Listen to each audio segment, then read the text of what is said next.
Okay, so we are recording. It's Kate Blake here from Kate Blake Coaching, and I help people who've come to a crossroads find a way through, whether it be with their business or whether they're looking for a new career, and to help them find a life they want, full of passion, more money, which is why would they not want that, and also sort of a future that they can look forward to. And today I'm here with Mark Turner.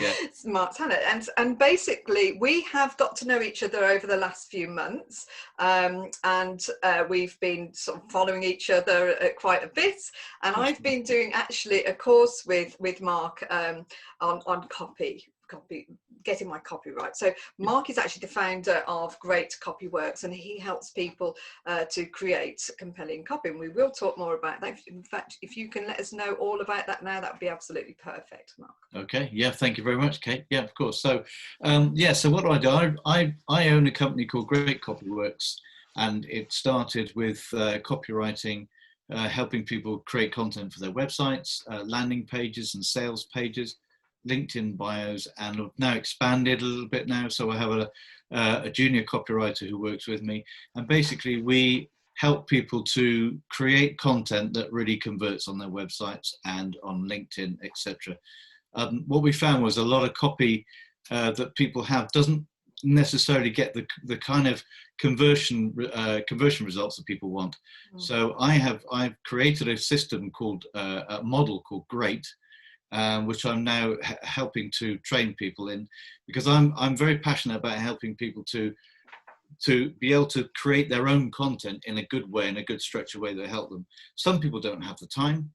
Some people don't have the inclination. Yeah. But for those people who can write, who love writing and love writing about their businesses, and they are the best mouthpiece for their business, then the whole idea of the model is to give them a structure to write, which will create the best conversion rate they can possibly from their content. And it's really important, and I know from someone who's a new business owner myself, you know, getting out there, getting the right messages across, it's just so important, and it can be really mind-blowing at times, because when you're sitting there thinking, I need to post every day, what do I need to write? And for people, if you follow Mark, and we will put his details on the link here, because he does amazing posts on LinkedIn every day that gives you really good lessons to be able to learn how to actually structure a post. I mean, it's great, and I pick up every day I pick up a lesson that I take back with me for writing my posts. You know, they are really, really, really good. So I'll make sure I put all his links on as well, so you can follow Mark on that. But it's not always been like that for you. No. You know, as with life, we always have ups and downs. So if you can just tell us a little bit about your background and how you got to this point. Okay. Yeah. Well, so I was running in the turn of the century, if you like, in 2000. I was running different companies. I was actually set up a company with a colleague of mine, and we were working in the IT industry, and we were installing great big ERP systems. And we were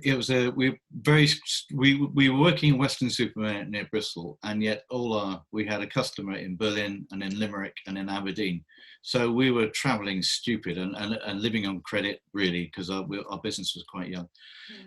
Anyway, cut a long story short, the business was never really got off the ground, and I managed to sell my share. And stupidly, straight away, I was contacted by an ex-colleague of mine about putting the money into setting up a haulage company. Right. I knew nothing about haulage. I didn't do any due diligence. Didn't know about the directors. I was one of 4 directors. But I put all the money I had into this haulage company because this wonderful thing called finance director was on the door.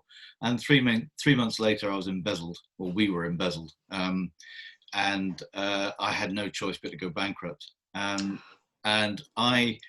This was 2006, and I vowed that I'd never be in this position again. So, and it was kind of I called it a day of disgust. So I got to Bristol Crown Court early, County Court, and I went into a bookshop, and I had £5 in my pocket. Remember, I had £5 in my pocket, and I for no reason whatsoever, I picked up a copy of The Secret, which was £8.99, so I couldn't afford to buy it. But I started to read it, and I thought, God, I wish I'd read this stuff ages ago. So I read as much as I could before my bankruptcy hearing. I went in to sign on the Bible to say I'm bankrupt. Came out again, and I just felt like a whole weight had lifted off my shoulders. Right. And I went back to the bookshop and I read the rest of the book. In the bookshop. Yeah, in the bookshop. But what was interesting was that, and this started my whole self-development journey. So I started. I was working for a company where I was working in finance. I was training people in finance, and I was a bit of a fraud. I felt a bit of a fraud because I wasn't. I didn't have any qualifications. So I went to night school. And cut a long story short, again, 4 years later, I became an accountant, which I had no intention of becoming an accountant. And also I became a coach. I was working as a finance manager in a charity, which was a residential drug and alcohol rehab center. And I realized that the counseling took people to a great place, but then let them go into the world that they've been trying to avoid for 20 odd years with drugs and alcohol. So I became a coach to help them, go out. To be able to adjust into, yeah. That came to it. I was made redundant from that because funding was pulled from that. But because I was an accountant, I was able to get jobs in different charities as a finance manager. I wanted to work for charities specifically to give something back. But and I also at the same time I learned how to copyright. I started doing some course and learning about copywriting. But what I didn't realize was, because it's very much, you don't need to necessarily do this as an employee. You take on a course, learn something new, and you put it on the shelf and it gathers dust. You don't implement it. And so the copywriting, I never implemented. It was just more knowledge that went into my head. And again, finally, different charities, different jobs. I was eventually made redundant. A fourth redundancy this was. Yeah, I know, pretty horrific. And that must have made you feel very, when I speak to people who have been made redundant, and I've done it myself, it's like the concern about, how do I pay for everything? How am I going to manage it? It's like the effects that has, and to have it happen 4 times, as well as having a bankruptcy, it's a whole lot of stress there. It was happened the same year that I went through a divorce as well. So the divorce fight, I was divorced as well at the same time. So basically I really had nothing. I lost the house, I lost pensions, I lost virtually everything. And being made redundant, I was in a situation where I obviously left the home, left the family home, and I started sleeping on a settee of a friend of mine who was a coach. Yeah. And I just had the clothes. Really sounds very dramatic, but I just had the clothes I stood up in. And a suitcase of odds and ends. All those things together. Like a breakdown of a marriage, losing your home.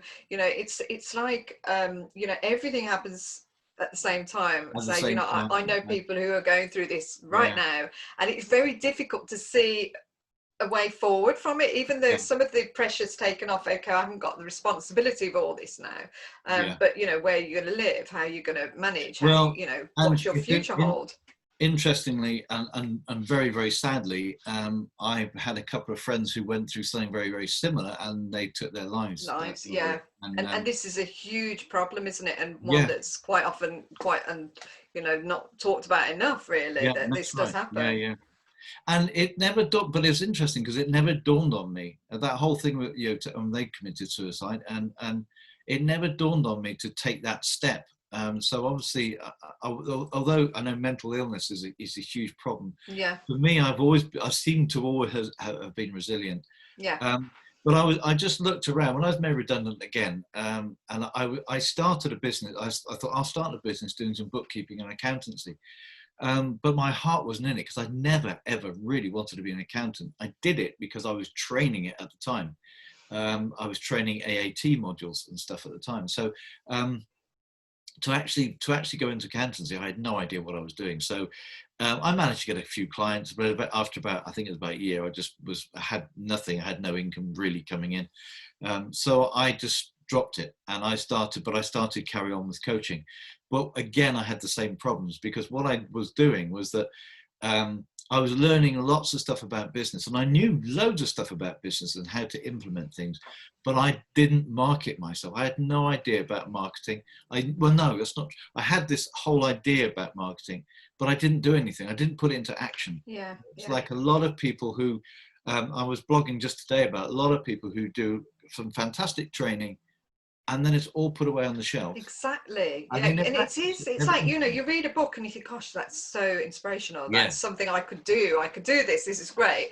And then, you know, something else, just life comes in the way and you put Yeah, it to the yeah, side yeah. and you just That's carry right. on. And That's I, like you, have had some trainings that I've had, you know, whilst in corporate that have made me think, yeah, that is a step I'd like to take forward. And yet you don't, because no. if you are in a corporate role, quite often then you just sit back into your Yeah, job, don't you? You just sit back exactly. into Yeah, that little sort that's of what. pen that you're in. Of, this is Yeah, where I sit and this is what I do. And so sort of stepping out of that is quite difficult sometimes. yeah, But yeah, and that's exactly it. Because I was back in corporate a long time ago, and it's the same thing. Was that yeah, you train different things and you just forget them. So I was a qualified trainer. I'm a qualified project manager. None of those things I actually ever put into practice because yeah, they were just like badges you get as you go through the journey. yeah. Um, what happened was I had a long think about what on earth was going on, because I'd gone through the self-development journey enough to know that everything starts from within, and if you're looking at causes outside, looking at sort of circumstances outside, there's a cause. And I realized that I knew masses of different stuff, and I still do. I always love learning, but I wasn't implementing anything. I wasn't putting anything into action. Um, and I'd been writing for friends' websites and sales pages for them, and LinkedIn bios and LinkedIn posts and stuff in my spare time in the evenings. And I never thought about making it into a kind of a business. Yeah. And then one day, a couple of years, well, it was a year ago. It was just a year ago now. Somebody invited me along to a BNI meeting, a BNI Okay. networking Yeah. meeting, because I knew I had to start doing a lot more networking, and I couldn't go along as a business coach because they already had a business coach, and I said, well, I can't go, and he said, well, you write stuff, why don't you come along as a copywriter? And I thought, wow, I'd never even thought Never about that. thought. Yeah. Yeah. Yeah. So I went along, and this was sort of the end of August last year, and I had to give my 40 seconds, and I hadn't really prepared anything, no idea what I was going to talk about. So I just said, hi, I'm Mark Tanner, I'm a copywriter, and I was talking about how good content can convert quite well, but great copy works really well. And I thought, well, and as I was talking, I thought, that sounds like a great Good. title. Yeah. And so Great Copyworks was in my head. And then I ended up the 40 seconds by saying, I'm Mark Tanner from Great Copyworks, creating content that converts. And a business was born. There And you go. I don't know where it came from. It was a complete download, and I walked out of the room and I thought, well, I better get some business cards. I better get that sorted. Yeah, it's funny how things Yeah. come to you, isn't it? It really is. And it was amazing. And also the upshot of that was that I left the room and I had 3 people who wanted me to do some writing for them immediately. And I hadn't even really thought about Well, it's the beauty of networking, isn't it, Yeah. as well? I mean, I've just recently sort of been doing some stuff with BNI as well, and Okay. Yeah. and one of the ladies on my previous interviews were talking about them, and it's quite good how you can only, they have one of each Yes. person, and Yeah. that's quite a good thing, isn't it? That you can. I think and what I found with the BNI, I mean, just talk about the BNI, but I found that I get a lot of business from BNI because people want copywriting, and it started my business, but also it makes you do things as well, and that's what I quite like about that aspect of the networking. So your business was born from really just the fact that you needed to find a little place to fit in the BNI, and your writing was there, something you love doing as on the side, and that became a business. It became a business, and because I'd written before, straight away you have the kind of, you walk out the door, and I got this imposter syndrome. Oh my God! But I knew I'd been writing. I knew I'd been writing before, and I wrote loads and loads of blogs for people, so I had loads of material that I could use.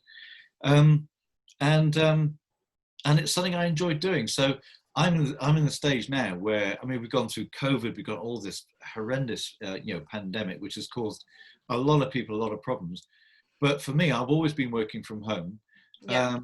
I'm obviously, I'm not a millionaire. I'd love to be, but I'm earning my living now doing something that I love doing at home, and it's just everything has fallen in the last year. Everything has fallen into place, and now I'm implementing everything I learn as well. So I was on a training course just yesterday about implementing new systems and processes, and already I'm starting to implement those things.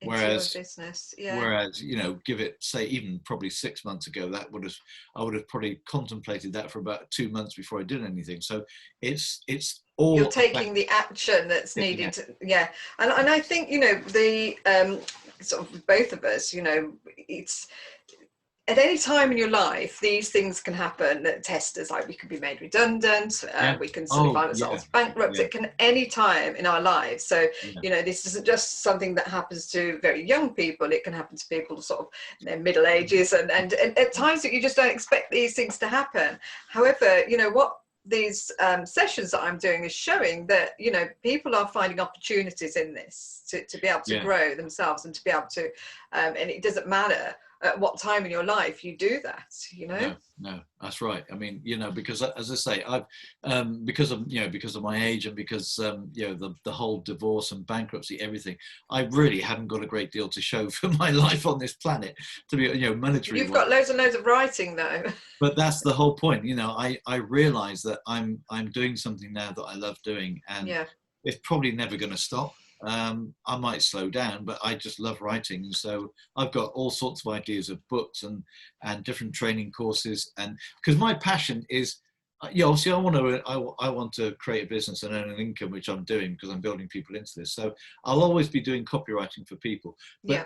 but really my passion is to show people that they can do it themselves and that they can do it well themselves, and to certainly from business owners, to try and get business owners to understand that they are not their business, but they're the marketers of their business.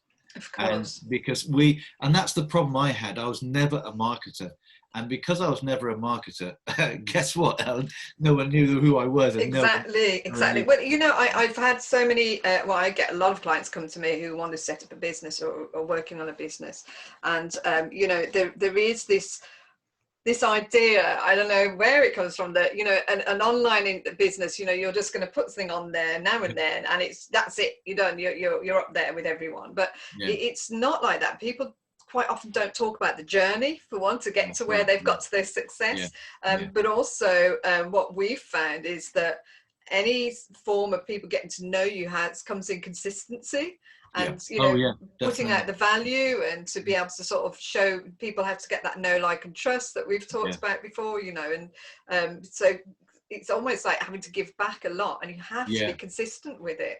And something that stayed with me, although at the time I was told this many a time, and it kind of like brushed over my head, but it's really understand it, and I really understand it now, is that when you see somebody who is representing Team GB or has wins Olympic gold or whatever, you see them from where they started normally in a little documentary maybe, and you'll see that they've stood on this podium and they got first prize gold medal. And what you don't see is that amount of consistent action they've taken every To day get there, yeah. to get there, despite any kind of Yeah. circumstances going on, and I guess that one of the reasons is, I think, that I never probably implemented things properly is because I wanted it now.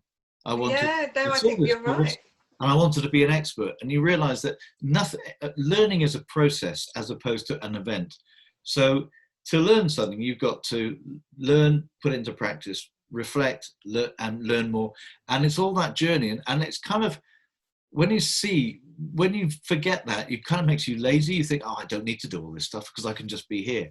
But it'll never happen. You've got to put the effort in. And that's what I've found. And that is consistent effort. It has to be consistent. So you can't just pop up and write a post every No, couple of weeks and that be it. You'd have to have like thousands upon thousands of followers to be able to, yeah, waiting for yeah, your post, but that's you've right. got to get to that point, Yeah. before you can do it. So it is consistent. So I'm going to ask you a question now, because obviously, you've got a great story, and your story actually shows that, you can sort of be face down in all sorts of Oh, trouble yeah, for yeah, yourself, yeah, and sort of wondering how things are going to get better. At this time and this climate that we're in at the moment, you know, where people are not sure what's happening, what sure, you know, they might be coming off furlough back into their jobs after 6 months. yeah, They might be, you know, thinking that they're going to be made redundant. So there's all these sort of things that people are going to be thinking, the emotions they're going to be going through. yeah. What advice would you give someone who was at a crossroad, you know, and they weren't quite sure, you know, what to do at that point? Um, I think go through the what I did, and again, this was because yeah, at the time I was reading a lot of coaching books and stuff. I got a coach a little bit later on, but it was sitting down and working out what I love. So I was in a situation where, yeah, I could apply for jobs again, and I didn't. God, you know, the whole thought of going into another employment didn't interest me. So it was trying to sit down and work out, right, what do I really love doing? And that's when I dropped the accountancy. It was I took that time. I actually went away for a weekend and just completely brain dumped everything I loved doing. And again, the writing was put down there, but I never really paid much attention to it. I just brain dumped everything. And it was actually, I think it was 2 days later that a guy called a guy invited me to BNI as a writer, and it was one of the things that had come out on the list, and I hadn't really thought about it, but I think by writing it down, I made myself aware that, yeah, I do like doing that actually. Yeah. And how could I think about doing that? So it was in that process. So I wrote down lots of different things, like a lot of people do, but accountancy and bookkeeping was certainly not one of Was them. not on them. And it's amazing, is it? Because we can spend a whole heap of our life Well, it doing was, yeah, things that yeah, we're not, sort of, that don't light us up, that yeah, don't make us happy, which yeah. can actually lead to us living a whole life where we're not particularly happy, waiting for our day when we can sort of retire or Yeah. whatever, you know. And then that's never as, these days I think that's a lot more difficult for people anyway, you And know. I think in this day and age, there are so many businesses and different things. I think you can do what you love. Yeah. Yeah, there is. Whatever you have a passion for, even if, you know, something like baking. If you have a passion for baking, I mean, I do know somebody a few years back, and in the States, they started making sandwiches for people from their kitchen, and she now has a massive catering business because she loves cooking, baking, Yeah. making food. So I think anything that you love doing, you can find a way nowadays. There's loads of material about finding a way to actually monetize that and make that a And business. make it a business. So, you know, if someone's been made redundant and they're thinking, well, I will just have to go for another job exactly the same as the last job I hated. Yeah. Maybe they need to either, you know, they can do that if they've got the immediate need to pay their bills, which obviously a Yeah. lot of us have, but don't forget the fact that you could do something on the side to build up while you're doing Well, that, exactly. You you know, know, as a side yeah, hustle. yeah. I mean, I didn't have a great deal of redundancy pay, so I was really in a difficult situation. Yeah. But if in a lot of cases, if you are made redundant and you do have a little bit of pot of money, um, um, it may be even worth just taking a week or so, but actually do that as an urgent thing, is just sit down, right? What would I really love to do? Do I really want to go back into working for another company that, as you say, Kate, and something that you don't really want to do, or Yeah. would I like to do something totally different? As you said earlier, you know, this COVID has shown us that we could, unfortunately, we could get something tomorrow, and it could be our demise. We could, Yeah. in a week later, we may not be here. Yeah. So we've got, you know, again, all these messages from self-development saying, you know, now's the time, live your life, as opposed to, you know, not, you know, just surviving. And it didn't make a great deal of sense, but now it's so pertinent. Live your life, because you don't know how, You don't know how long unfortunately, you've got, do we you? don't know how long we've No. got. You know, people used to talk about being run over by a car or all this, but this is real. You know, we have this pandemic that no one, despite what people are saying, there's still no cure for it. And that is quite a sobering thought, you know, because this is one possibly of many that are coming along. We don't know.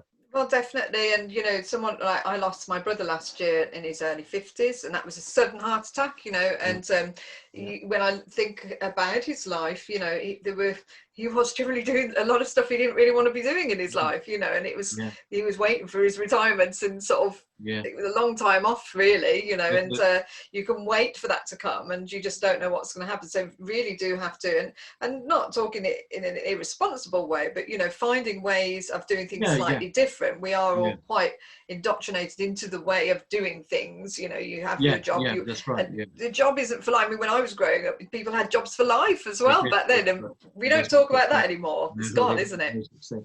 And there's a great quote that somebody said to me, that the graveyards are full of unfulfilled dreams. Well, exactly, And you go, exactly. wow, that's kind of And even if you, my son's a musician, and he works in a music shop in the day, and he really enjoys the fact that he goes and sessions in the evening for people. So that keeps him going through the job that pays yeah, you know, his job. But yeah, he's got that other thing that he's passionate yeah, and yeah, loves, that he can go and do, that makes everything else feel a lot better. yeah, And so you can build up your businesses on the side of actually yeah, doing a definitely, day, because yeah. it's having that future vision of what you want to do and Mm. where you want to And go with things. that's the other piece of advice, isn't it? I would say is that, okay, look at what you love doing, and then what do you really want? What do you want from your life, as Yeah, opposed to, do you want to be just drudging in well, it's not 9 to 5 anymore necessarily. it's nice. But I don't know when that changed. yeah, I was going to say, but what do you really want to do? If you want to go and travel somewhere, then how can you make that happen? Yeah, Um, and there's so many ways and means now of finding out how you can do that. But certainly, yeah, if I would say, that certainly don't, if you've got a little bit of pot of money, think about, okay, doing something just on the side for the moment. Well, maybe you do have a job to just give you that income that you need to build up this yeah, business. But understand that why you're building up that business is, what do you want that yeah. business What to is be? that going to look like? Where What's is it that going going to to give take you? you? Yeah, Yeah, yeah. it's There's interesting. understanding what you want from life. Yeah. Definitely. And I think, you know, from my side of things, when I've had my day jobs, I have actually been able to, oh, something just happened in my, I have been able to then actually take on a coach as well on the side to help me grow that Oh second bit, yeah, yeah, because yeah, I've yeah, been able to afford to do that, because yeah, I've been working my day job. And yeah, had I perhaps not have done that, I may not have been able to build my coaching business, you know, as a yeah, side business for me, which has yeah, literally seen me through this whole sort of lockdown and furlough time. It's yeah, that business has actually held me up through that time, and yeah, not only given me purpose, but obviously it's paid me. But I've also got to talk to and train and you know, work with loads of other people during yeah, this time, which has been an absolute joy. You know, I yeah, haven't got as much decorating as I'd have liked to do in that time, but you know, yeah, these things can wait, can't they? yeah, yeah. So I mean, yeah. So the writing is great because I love it, and I still coach people as well. I still Yeah, coach a few clients. Um, because again, I love that as well. It was a bit of a dilemma at one stage, because I thought I really love coaching, I really love writing, but it was the writing. It felt more right at the time. yeah, When I started writing, that's what I really really enjoy doing, and I coach people because I love just to see people. I love to see businesses grow, business owners grow, because I was in a situation where mine didn't. yeah, Well, let's yeah. see that happen and just see people develop, because I am a great advocate for self-development now, and I just love to see people develop and become the best they can be. That's absolutely fantastic. Well, I will put Mark's details on it, because I would really advise anyone who's interested in learning to be a better writer to actually, you will pick up a huge amount of skills and tips and all sorts on there. Say, it's been in my journey of writing, and you know, even as an author, and just the fact that actually putting together posts that are going to speak to my ideal client has been a real big thing for me to actually learn. So I will put Mark's details on there. He does a fantastic copywriting course as well, so I don't know whether you'll be running that again, but Yeah, you know, that is a brilliant one to get on. It's really really well priced, and you would just learn so much. So I thank you very, very much for coming on today, Mark. And you know, it's a My great pleasure. story. It shows that even when times are really, really tough, that things can change, and finding what you love to do, you know, is the most important thing for our mental health and for our purpose as well. Definitely. So Yeah, yeah. and thank you ever so much. So it's been great having you on, and this is Kate Blake from Kate Blake Coaching. Another fantastic session. And if you want to talk to me about one-to-one programs, please get in touch anytime. I would love to hear from you. So thank you for today, and we'll be back very soon with another session. Okay, thanks.